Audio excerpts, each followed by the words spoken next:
Day 5, Memphis, Tennessee. So after leaving St. Louis, I had an almost 5-hour drive down south to Memphis, and I got surprised by geography again, because it turns out that in order to get there you need to drive through a sliver of Arkansas and then cross the Mississippi from Arkansas into Tennessee. And the first stop was, of course, Graceland, which is very conveniently located along Elvis Presley Boulevard.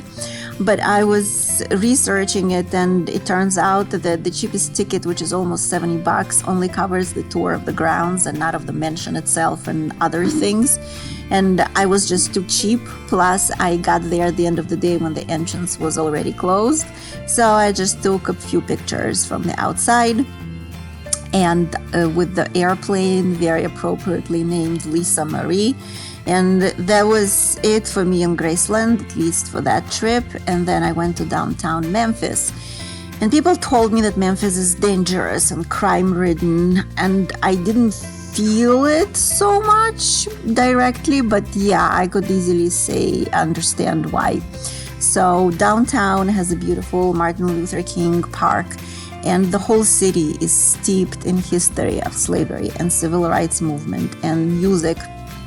And it's just a very interesting feeling that you get from being there. So the main attraction of downtown is Beale Street, which is one street cordoned off on both sides, so it's only for pedestrians, with very heavy police presence all around.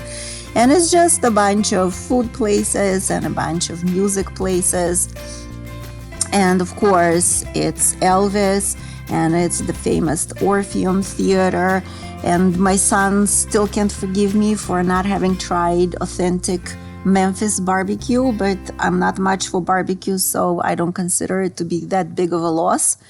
So you just walk around, and it's very interesting, it reminds you a little bit of the Bourbon Street in New Orleans, but much healthier vibe, I would say.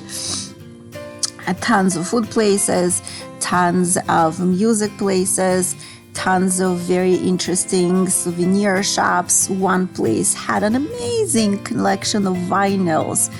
Everything, like literally everything, the famous Nirvana album and a whole bunch of Michael Jackson's one. It was really cool. And I saw the cookie place, the same midnight cookie place that I saw and was so excited about in Fargo, North Dakota. Apparently it's a chain. I didn't even know that.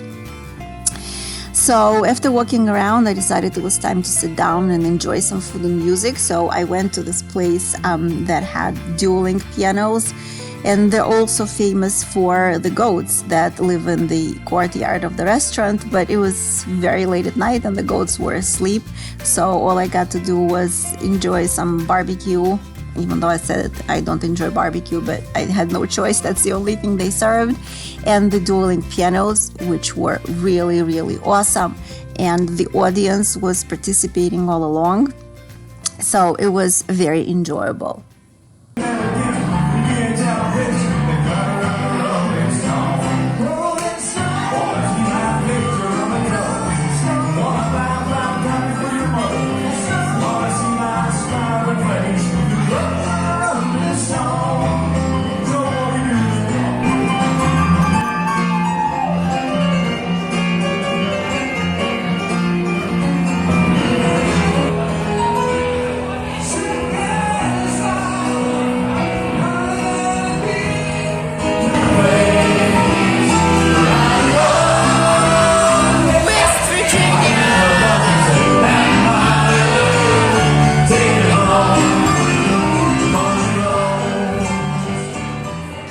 So as I was parking my car earlier in the evening, I saw this place called the Atomic Rose that was supposed to have a drag queen show. And I was like, okay, I have to check it out. There is no way I'm passing on this. And as I discovered in my previous trip, if you want a really cool place to hang out in peace and quiet where nobody's going to be a jerk and bother you, you have to go to a gay bar. And the more conservative the surroundings are, the more warm and welcoming the people in the bar are going to be. And it totally held true there. And the drag queens, oh my God, I have to say, they can definitely give the originals a run for their money. So enjoy the show.